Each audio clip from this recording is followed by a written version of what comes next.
Hey, Kill Bunny here from Smashing Controllers. We're here at E3 2013, which is in full swing. We're currently standing in the parking lot right now because we couldn't get in, but that's okay. There's plenty to do outside.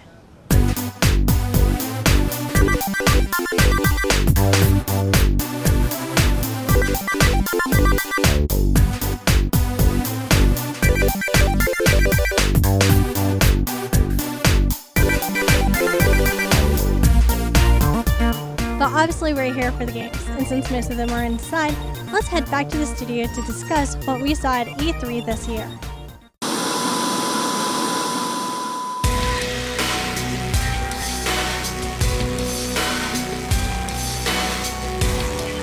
Coming to you from the war-torn hellscape that is Burbank, California. Following up the War of E3, the Battle of the Consoles 2013. Now, from the bunker underneath their apartment complex, in the concrete jungle, it's Evi1 B and the Kill Bunny, smashing controllers. Hey guys. Hey everybody. We are now just finishing up our coverage of E3 2013. It's been a long week. A lot of shit has gone down. I'm going to say it was a good week for gamers, and yet I think there's a couple things that were kind of bad, and I'm going to get into that in a little bit. But, of course, we've got two brand new consoles coming out in the fall. Xbox One versus PS4. Yep, that's right. We got two brand new big consoles coming out, and that was the big story of E3 this year, was first off that we had these two new major consoles, and secondly, how Microsoft dropped the ball so badly. So bad. That they may not recover. And a little bit later, I'm going to talk about why that's a bad thing. Oh, yeah. But first, we're going to start off with the news coming out of E3. First off, of course, if you haven't heard, PlayStation 4 coming in at $399.99 with a tentative Christmas release. We don't know what Christmas means yet. However, there's no official release date, but we do know Christmas in July? It's going to be before it's going to be in 2013. It'll be sometime probably in December. They won't probably release it at the same time that Xbox One comes out. Xbox One, it will be coming in November for $499. Ooh, that's $100 difference right there. Now, that is $100 difference, and it looks like the reason that $100 extra is there, of course, is for the required Kinect. It's not just an add-on anymore. It's actually required to run the system at all times.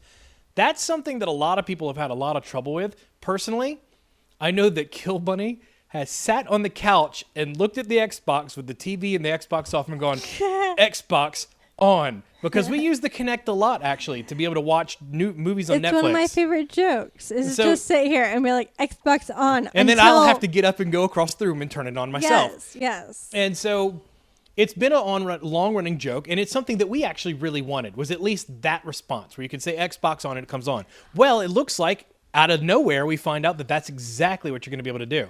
You know, even if the newest Xbox didn't have that feature, as long as it could actually recognize my voice, unlike the current one that freaks out and does not listen to me, then that would have made me happy. Yeah, I mean, the always-on microphone, I mean, it sounds like it sucks, but you know what? Always-on microphone does not equal always-on internet connection, which that's another thing. It does require an always-on internet connection, but it's not connected to the internet when you're off. No, it just has the microphone on when it's off. That's it, you know? And yes, the webcam is always on. No, the webcam's not always on. The webcam's only on when you turn it on. It's the microphone that's always on. And that is kind of creepy, and yet what it's really allowing you to do is it's allowing you to say Xbox on. That's what it's listening for. That's the only phrase it really cares about. There's a lot of paranoia about all it can do, but knowing a little bit about computers and a little bit about programming and software, there's not much more it can do other than understand a few commands without the processor turned on. Now, granted, the Xbox Kinect, the new version of the Kinect, will have a processor inside of it, which is another reason that the price is going to be so high. And because that processor is there, there is that computing power. But from what I understand from the technical specs that we have gotten from this E3, that processor is not on. All that's on is a small amount of RAM that is listening for the command Xbox on. So I don't know. Is the huge invasion of privacy that everybody says it's going to be? I don't think it is. It really, I think to everyone's me, it blowing does it out of not seem like it's proportion. going to be. Now, the always-on camera thing seems kind of odd, but I've already got a Kinect, and it's already when the Xbox is on, that Kinect is always on, and there's a little picture of me right now. I'm looking at it. We've got the screen turned on. There's a little picture of me and a little picture of Bunny. It's a weird black and silver thing. It looks like it's a wireframe of us in the corner. And our hands are lit up, even though we're not doing anything. We're just sitting here. It does not stop me from gaming topless. Yeah, exactly. I mean, it's already always on Because if you have it plugged in. Whether you're playing a Kinect game or not, that camera is always on. So everybody's acting like it's this new big invasion of privacy, but there's nothing new about it. If you have a Kinect, this is already what it does. Yeah, and I mean, if there's people out there who are going to use your Kinect to watch you masturbate or watch you walk around the house naked, they're already doing it if you have a Kinect. If you have a computer. It doesn't stop me whatsoever because we live in an apartment complex. I'm pretty sure the neighbors at the pool area can see me walking around naked. That doesn't stop me from doing it. And honestly, if you're watching me masturbate in front of my Kinect, you're really, really, really in some need for some eye bleach. And I apologize. But, it's your own goddamn fault. Stop watching me, NSA. Another thing is, okay, yes, it's very Big Brother. And it is straight out of 1984, having the whole camera and audio device in the room at all times thing. Yeah. That was actually there. But the technology is not for surveillance. It's not sure if it could be used for that, but that's a whole nother thing. And we'll get into that. There'll be plenty of arguments over that for the next few decades. But my issue is it's already there. It's already what the Kinect right now does. The Kinect 1.0, it already has the camera always on when you're gaming, and it's always listening as long as the system's on. The only difference between the old Kinect and the new Kinect is that audio, it'll be able to hear you when the system is off. Yeah. And it looks like it's built in too. As far as the situation with the always on internet connection. I thought it was every 24 hours. Well, you have to, most games are online only. You have to check in at least once every 24 hours. I don't know a situation in the past 7 years where I have ever played an Xbox 360 game and not been connected to Xbox Live. True. Games are already kind of hobbled when you try to play offline on the Xbox as it is. You lose access to DRM. You can't get onto multiplayer. You lose access to certain features in some games. There's just features that are completely locked out if you're not connected to Xbox Live. Yeah. You can typically play the basic game with the Xbox 360 without Live turned on, without being on the internet. But we use it for everything now. Yeah, I mean we use it for Hulu. We use it for Netflix. We use it to watch DVDs. I mean, the lowest membership for Xbox is Silver, which is free, which means that it's like, okay, you have an internet connection. Here's your gamer score. It doesn't mean that you have to be gold all the time. It just means that you have to have an internet connection. But even then, I'm going to have the internet on, even if I'm just running Silver, so that I can have DRM. I mean, not DRM, Jesus Christ. Well, that's actually a good segue. So right now, I already run Xbox all the time. So let's talk about DRM. A disclaimer here, I believe truly and wholeheartedly that Sony stomped the ever-loving shit out of Microsoft with their press conferences. The presentation alone was amazing because the way that they kind of played up like, okay, well, here's what we're doing for PS3. Here's the Vista, right? Vista. Yeah. That thing, the Vita. The Vita. Sorry, I always mix that one up. And they played it real cool, and then they were like, honestly, bam. Sony's biggest mistake is as big as Microsoft's Vista mistake. So good, understandable. Screw up. Sorry. No, it's okay. Sony trounced Microsoft, and Sony made the better argument. $100 less. Yeah. No always on camera. No required internet. It's the gamer system. It's the system for gamers. It's the system for people who want to play their games. The DRM issue is an issue that is the main point that most people like to make against the Xbox One.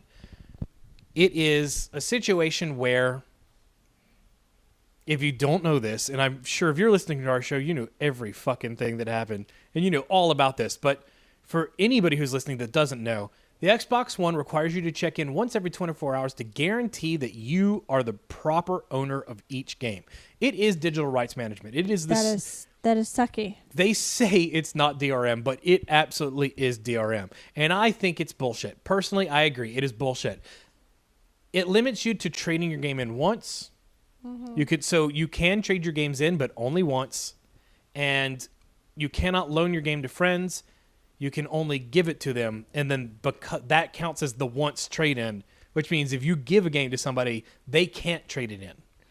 So they can't make any money off of it. My big question is, it's not fully clear because such as like in our household, we own the system, but we have two different usernames. Does that still count?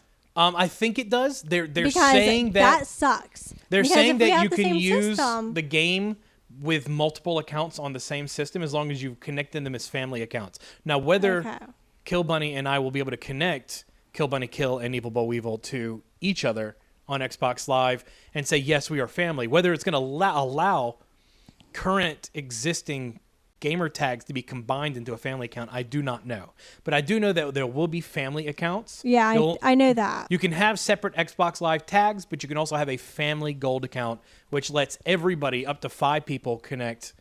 Yeah, I saw that. Yeah. So those 5 people will all be able to play that game on that system as long as whoever was the first person to play the game always has their screen name signed in.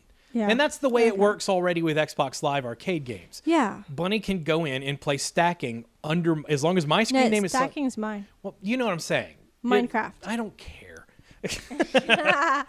What I'm saying is, you can go in and you can play Minecraft under my account. You can as long as I sign in first, you can go in and play the full version of Minecraft or the full version of stacking or any Xbox Live arcade game. You can play it all the way through. You get all the achievements, you get online access, everything, as long as the main owner of that piece already works. So that's what they're doing. They're basically taking the Xbox Live arcade version of the way that rights management works, and they're applying it to all games. Now, I agree it sucks. And for gamers that don't have a lot of spending money, and for college students, and for that really sucks. For guys in the military, a good friend of mine played a lot of Borderlands 1 with us from Afghanistan. He was there and he was online with us. I grew up in a military town. I know quite a few people in the military, and we played regularly with men in the military who were overseas, and because you could get it for cheap. Because they were able to do it. And, we were playing really fun games, and we were able to interact with them. That was the only way we really got a chance to talk to our friends who were over there. And that's going to go away with this generation, and that really does suck. And I really, really hope that there's some blowback and Microsoft caves. Microsoft is doing themselves a disservice by not caving. People say it's going to make them look weak if they cave, but they need to, because they're going to lose. Yeah. They're going to lose this generation so bad because Sony really did listen to the gamers leading up to E3 and knew exactly how people were going to react to digital rights management. Sony really explained everything, like in detail, unlike Xbox, hence why I have questions that I should know. Well, because they didn't explain in detail. It's kind of backwards. I mean, Sony came out and wouldn't even show us the console first, and then Microsoft came out and showed us everything except for the games, and it was kind of backwards. Now, then Sony comes out and they shows us everything else, and Microsoft gets all clammed up and doesn't tell us everything, and it's like a back and forth. That being said, all of this being said, I agree the PlayStation 4 is going to win this generation if Microsoft doesn't get off their asses and change some of their policies before the system actually comes out.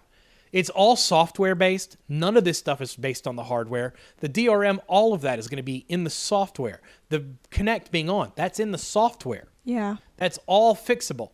That's all stuff they can do before it comes out. That being said, the Xbox One is by far the more impressive hardware. Hardware-wise, with the Kinect, with the always-on internet connection allows you to do some really cool things in online games. And I know a lot of you guys, a lot of people, the big complaint is, well, I don't like to play online games. Well, fuck you. This is, don't be social. Be a fucking hermit. I don't give a shit. Microsoft is talking about using cloud. Microsoft's talking about using the cloud to increase computing power, to be able to create a continuously building online world in each of your individual games. There's lots of really impressive things that Microsoft is doing. And if it wasn't for the DRM, and if it wasn't for the always-on internet connection requirement, honestly, it's the DRM. It's not even the always-on internet. That way you can it can do updates without actually having to turn on your system. I mean, I look at it this way. It's like if you're running a computer with a graphics card that's not as good, you can turn down the settings. Microsoft can turn down the settings on games. There can be multiple. Yeah. There could be a I'm on the cloud setting, and there can be an I'm offline setting. So the always-on excuse that they're using right now is BS. Total. I'd love to see them be able to do both. I mean, it's completely possible. It's just that they're being bullheaded about it. It's by far, but that ability to do things, that ability to be able to do the online computing, that ability to have multiplayer games that are constantly going, that to me is very cool. Very, very, very cool. And that's something that I really look forward to seeing. Now, there's a big disclaimer here. We're going to get both systems. We want to review games, and if we're going to review games, we're going to have both. Yep. Because there's exclusives out the ass this first year for both systems. Yes. And that's the next thing we're going to get to. Which, for me, it's all about the games. It's one exclusives are going to be on one system. It's all about the games for me. It's not about impressive hardware. And I think Sony struggled at the beginning of this previous generation because they made it all about the hardware. It's not about the impressive hardware. It's the games, stupid. I swear to God, that's the most important thing. It's the games are what make a system good. Yes. So Sony did a great job impressing us with their presentation. But they're saying that they're going to allow the continuation of the current DRM scheme that a lot of companies are using, Ubisoft especially, with Uplay. Holy crap, Ubisoft. With their codes to be able to get online access. And Ubisoft may even expand that into codes to be able to get into most of the game. Where you basically, if you get a used copy of the game, you get a demo until you pay for the extra thing. And Sony is going to do nothing to block that. So, unlike Microsoft, who's basically going to get a piece of the pie when you buy that code. Mm-hmm. Which is what's going on. Microsoft's going to get a piece of the pie. When a game is sold used, you're going to pay Microsoft the fee, and they're going to keep 10% of that fee, and they're going to give the rest to the developer. Meanwhile, Sony's just not going to take a piece of the pie, but they're still going to allow the developer to do the same thing that's going to happen on the Xbox as far as used game sale goes. Yeah. And I think we'll see a lot of that. I think we'll see a big expansion of that from the other companies. I think you'll see a lot from Ubisoft. I think you'll see a bunch from Activision. Both of those companies are all about putting those codes in the boxes, and I don't think we're going to see a big change in that anytime soon. The only difference is that it's not going to be limited to one trade per game with Sony. And honestly... And Sony has come out to say that... Unless Microsoft is just looking to lose their gaming generation, if they want the Xbox system to go the way of the Dreamcast, they're going to have to reverse their position on the single sale. Yeah. They're going to have to allow people to buy multiple copies. So the other thing is, a lot of games are going to require the use of the PlayStation Eye, the new version that moves around. That looks pretty much like a fat Kinect. And it's $60. And that puts... But how well does it work? Well, we don't know because honestly, a lot of games required it for certain things, and people just kind of ignored it and didn't just decided to pass on that thing. There's a lot of games on the Xbox 360 that use the Kinect in ways that I don't give a shit. Like I never used the voice activation in Skyrim ever, even though it was there. But I mean, it's just fucking stupid, And our dog has decided our dog is now going to join us with lots of noisy, annoying noises. Yay! He decided this is the out of nowhere. He just sits around all day and does nothing. But today, he found a squeaky toy. Yes, that's right. Okay. So, anyways, the PlayStation Eye is going to be an extra $60, which puts the systems within $40 of each other if you buy the same equipment. And I know that's the same argument that people made about, well, if you buy a Sony PlayStation 3 when it was really expensive and the 360 wasn't nearly as much, but to be able to be online, you had to buy the online adapter. To be able to have the rechargeable batteries, you had to buy the charging kit, and then they got really close. Well, it's the same thing in this generation. It's actually, if you get everything that you need to do the same things with the PlayStation 4, it's going to be a very, very, very similar price point. I mean, yeah, if you're going to nickel and dime it. Yeah, if you're going to nickel and dime it, which, once again, I'm going to buy a PlayStation 4. Honestly, I would prefer to get the PlayStation 4 first. And I'd love to see Microsoft They're also saying... Microsoft should just, in my opinion, right now at this point, they'd be better off pushing the Xbox One back a year and just redoing the whole thing and coming up with a new idea. They're also saying that some games you can use the Vista? The Vita, sorry. You're going to just keep doing that, aren't you? Yes, I am. The Vita. That you could use the Vita for most games, and there's a lot of things about the Vita that could figure into the amount. They're going to make the Vita work very similar in many Sony first-person games and Sony produced games. They're going to make the Vita work the same way that the Wii U has its controller, where it's going to have a touch screen and your alternate screen and all that stuff. That's something that they kind of experimented with a little bit with the PSP and the PS3 at one point, but it didn't really go anywhere. Remote play is going to be a huge thing on the PS4 if it goes the way that Sony suggests it's going to go, where you're going to be able to leave your PS4 on standby at home and then take your Vita with you and play some, not all, not even many, but some of your PS4 games remote play through your Vita. And that would be really cool if it wasn't for the fact that that's not what mobile gaming's about. Yeah. People play mobile gaming 20, 30 minutes at a time. I'm sorry. People play 2-3 minutes at a time, not 20, 30. I was looking at my notes wrong. 2 to 3 minutes at a time. That's the maximum amount of time that most people do mobile gaming. And there's a few exceptions. A lot of Nintendo fans, they play a lot of 3DS. But a majority of people get their mobile gaming in short spurts, like while they're waiting. While they're commuting to work or while they've got a lunch break. It's not the amount of time that you're going to need to sit down and play unless you're a game that you would play on a console. Console gaming and mobile gaming will never, ever, ever cancel each other out.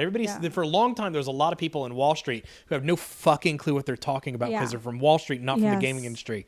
They really are fucking morons about gaming. You can't trust businessmen when it comes to gaming. It's just the rule. Saying, mobile gaming was going to replace console gaming. There's no fucking way, because it's two completely different things. It's apples and oranges. It would only do that if you were a kid on a cross-country road trip. And that's the problem with that is kids aren't the people playing video games anymore. Not the majority of video games. A majority of gamers are over the age of 18 because all now. those kids grew up and now they're us. Yeah, we are the people who play games more than anybody else. We spend more money on games than kids do. I mean, when I was a kid, I got maybe 2-3 games a year from my parents, and I had to beg them for them. These days, I'm able to buy my own, and I can get everything I want. Adult gamers over the age of 18 are the majority of the people paying for games and consoles these days. And I'm sorry, we don't have time to play mobile games all the time. And as fun as mobile games are, for example, I really, really, really wanted to play the Grand Theft Auto Chinatown game that was mobile. It's Can't still remember the name of it there. right now. I've gotten maybe 30 minutes into that game. And I played it on the subway to and from school, and I played it on lunch breaks when I was waiting for people to meet up with me to do things. And that was it. And I maybe got 30 minutes into the game. Despite the fact that I tried to play as much as I could, I just never got into it. And it's just because it was wrong. That was the wrong system. They could have done it on a PC. They could have done it as an Xbox Live Arcade game. It was the wrong system for a game like that. Mm-hmm. It really was. And Monster Hunter. I love Monster Hunter so much. Yeah. But it is not meant for the 3DS. It is not meant for the PlayStation my Vita. Big problem it is a game that needs to be played on a console. First off, the lack of a fucking thumbstick makes it just unbearable on the 3DS. Didn't think that one the camera sucks so bad on Monster Hunter on the DS and 3DS. It angers me because I want to it. I want to be able to play it the way that I played the old original Monster Hunters, and it's just a fucking bastard. I can't stand it. Anyways. Yeah. Let's get back to the point at hand. That's Nintendo. Let's get into Nintendo's world. What about the Wii U? It looks interesting. I'll mean, wait for the price to drop because there was really no price any drop. games. That was the big thing. Nintendo well, that and they spent the didn't week have any good games. well, that I see that I'd want to play. you're gonna anger a lot of our fans that way. No, I'm saying like right at this moment. Well, there's nothing out right now I could give a fuck about. Yeah, at that's all. what I'm saying. And I think we've got a situation here. Here's the deal with the Wii U. The Wii U is this generation hardware. But the problem is we're about to hit another generation. So once again, Nintendo's going to be a generation behind. Yeah, they're always behind. Well, they weren't always behind. The GameCube was They unbelievable. used to be The graphics ahead on the of GameCube, everything. when it first came out, were the best graphics you could get on a system. The little fucking weird discs and the lack of third-party support really hindered the GameCube, but it had really good graphics. And the problem is the small discs didn't have enough storage, and you had to fucking have little, save cards, and there was a lot of problems with it. They were doing things the way Nintendo used to do it. They didn't innovate, and it affected them. It affected them very badly. And then somewhere down the road, they got caught behind everyone. Well, they decided on the Wii to go retro, and everybody bought in really at first, and then a month or two in, they're like, God, this looks like shit. Yeah. Like, everything looked like shit. Everything was... I mean, by that point, I had an HD TV for a couple of years, and I could not do it. I could not play the Wii on my HD TV. And everybody I know, I mean, I really liked the Wii at first, and it was a lot of fun to play with at first. And that's the thing. Everybody liked it when they first got a hold of it. But the more you started playing, the better Xbox 360 and PlayStation 3 games got. The better that games got on the other consoles, and they got much better. You look at first-generation PS4 games, PS3 games, and you look at the latest PS3 games that have just come out, holy shit. When programmers finally figured out how to use the infrastructure of the PlayStation 3, my God. I'm talking to you, Naughty Dog. You guys fucking rocked it. Yeah. Holy shit. I mean, it went from static environments and QuickTime events to just completely immersive, ultra-realistic graphics. In 7 years, that's a great achievement, honestly. And I can't wait to see what those guys do once they start learning how to program for the PS4 and once that infrastructure is figured out. Yeah. And we're going to have another rocky launch, and that's a whole other thing. So let's get back to the Wii U. They're behind already. They're already behind because they decided to release something that has about the same specs. I mean, it's a little bit better than the specs of the current systems, but those systems have been out for 7 years. That's fucking ridiculous. Yeah. Why would you do that? Go ahead and make it next gen. Charge $400 for it and make it computer quality. Make it PC. Make it what we got right now. The technology was already there when they came out with the Wii U, and they just decided to go with something fucking gimmicky again. I like to call the Wii systems the kid systems because and that's it's actually what I got written down right here. here. It may anger people, but everything that is programmed for the Wii and for the Wii U is the Wii Fit. It's kid stuff. It's Wii Fit was the one thing that wasn't for kids. It was like that was geared towards adult. But I like Mario and I like Zelda and I like Metroid.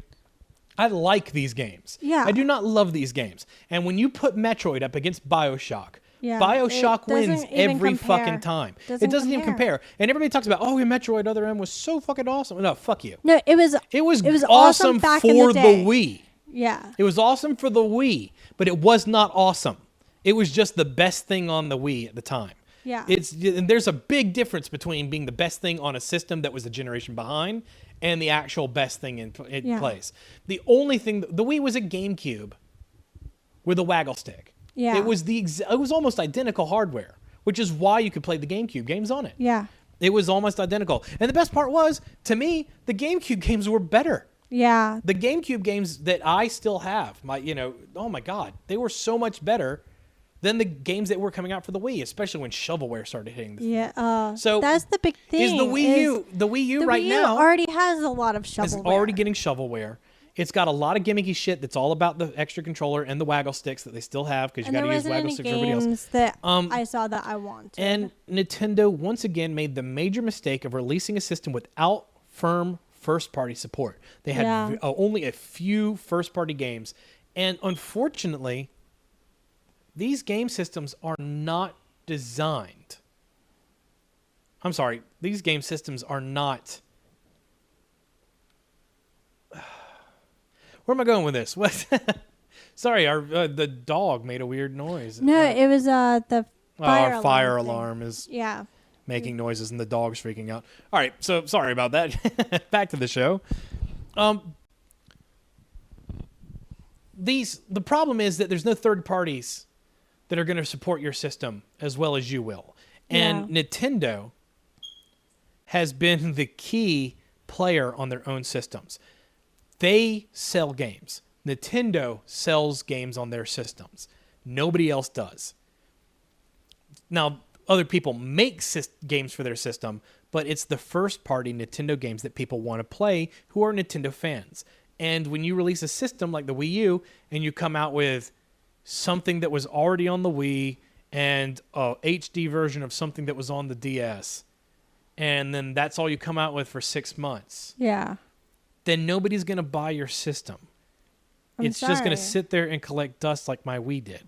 And so there's a big catalog problem with Nintendo right now, where their first-party games aren't coming out fast enough, and there's nothing interesting coming out from the third-party developers to justify that purchase. And so we still haven't bought one. And we already decided there's a lot of first-party games we do want to play, though. They are games for kids. They are games for kids. They're kids' games. Most of what's on the Wii U is for children. Now, they're not fun. Out yet. Now, they're fun. I mean, there's some that are teenage-oriented, you know, but they're not gritty. They're safe. Yeah. They're safe games. I mean, Smash Brothers is safe. It's a fighting game, but it's cutesy characters and multi-levels and fast gameplay. It's just a safe game. And America just doesn't get a lot of the good games that Japan does for the system. So that cripples it for us a lot. And with EA now holding back and no longer developing for the Wii U. That's going to hurt them. So EA is no longer developing for them. And Ubisoft, whatever you call them. Ubi. It's Ubi, actually. It's Ubisoft. But Ubisoft, I always thought it was Ubisoft, and then I watched Aisha Tyler refer to it as Ubisoft a million times during their press conference. Well, yeah, the guy is French, I think. Yeah, they're from Montreal. So yeah, it would be Ubi. It's Ubi. Ubi. So, anyways, it's a whole nother debate. So those guys are gonna cut back on their catalog, so they're gonna develop less. So we're going to see a lot of ports. Yeah. And we're not going to see a lot of support for the Wii U until they start selling more consoles. Now, what was it going to take for them to sell more consoles? It was going to take a price drop. They've already dropped the price in Japan and in Europe. They dropped it 60 pounds in England. Everybody thought, well, they've dropped it everywhere else. They dropped it in Japan. They dropped it in Europe. They thought E3, they're going to drop it in America, especially when they dropped the Basic. Yeah. The Basic is no longer sold in America at all. They pulled them off the shelves at the end of last week, right before E3 started. Yeah. There are no white Wii U's for sale in America at all anymore. They were recalled because they are not going to be selling that SKU in America anymore. Yeah. And everybody's like, okay, well, we're going to see the Deluxe be the only system, which by far the better system. There's no reason in the world to buy the white Wii U. We were expecting a big price drop, and we were going to pick it up, and we were going to pick up Zombie U. There's a lot of... It's not that there aren't good games on the system. It's just that when there's 2 good games on the system in a year, that's not enough, you know? Especially for the price. And like I said, they're playing it safe. All the really risk-taking games, the innovative games, are on other consoles. And so that's what's up with the Wii U. It's until there's a price drop, until there's a better first-person catalog. Once we start seeing the Luigi game came out, but... Once we start seeing more innovative games, once they start bringing games that they should have brought over this last generation, where the hell... is my Mario Party? Well, not just Mario Party. Sorry. Third-party games that were amazing on the GameCube and that were out for the Wii in Japan that didn't come out here. Like, where in the world... is Waldo? No, it's not Waldo. Is the camera game. Friggin' the survival horror game with the Japanese girls. Fatal Frame. Where is Fatal Frame? Is why what the you hell? Were thinking of. Why the hell would you not bring Fatal Frame? Well, oh my God, one of the greatest survival horror series ever. And you guys got it exclusive. And then you said, no, fuck it. We're not bringing it to America. We're this huge fans for that game. Yeah. No. And that was my biggest problem with it. What a fucking mistake that was.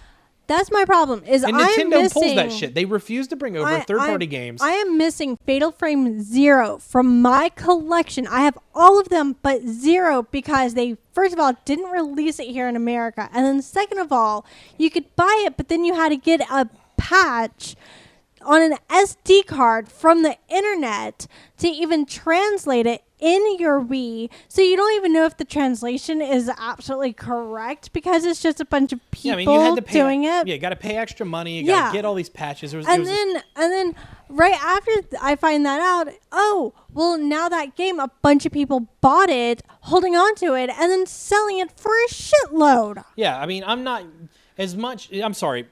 Fatal Frame 1, Fatal Frame 2, Crimson Butterfly, 2 of the greatest survival horror Really, games not the ever third made. one? I'm saying the Fatal Frame series. Those first 2 games, though, They were amazing. they were amazing, and they absolutely had me on the edge of my seat. Those games were fucking terrifying, and The those third were one took a weird turn. they were great games, and Nintendo just said no, fuck it, we're not going to support it. Well, when it was a PlayStation exclusive. Yeah. PlayStation doesn't hold back on most things. They do on a few, but Sony released the games in America. They released everything they could get translated into America. Yeah. Shame on Nintendo, and good for Sony. I wish that we saw Fatal Frame back in the hands of Sony. Yes. Sony. Capcom. Sony, bring back Fatal Frame for me. I'm Seriously. talking to you guys. Seriously. Stop making exclusives to Nintendo. Seriously, fuck off. Is it Capcom? No, it's Konami. Somebody. Anyways. No, Capcom did too. Okay.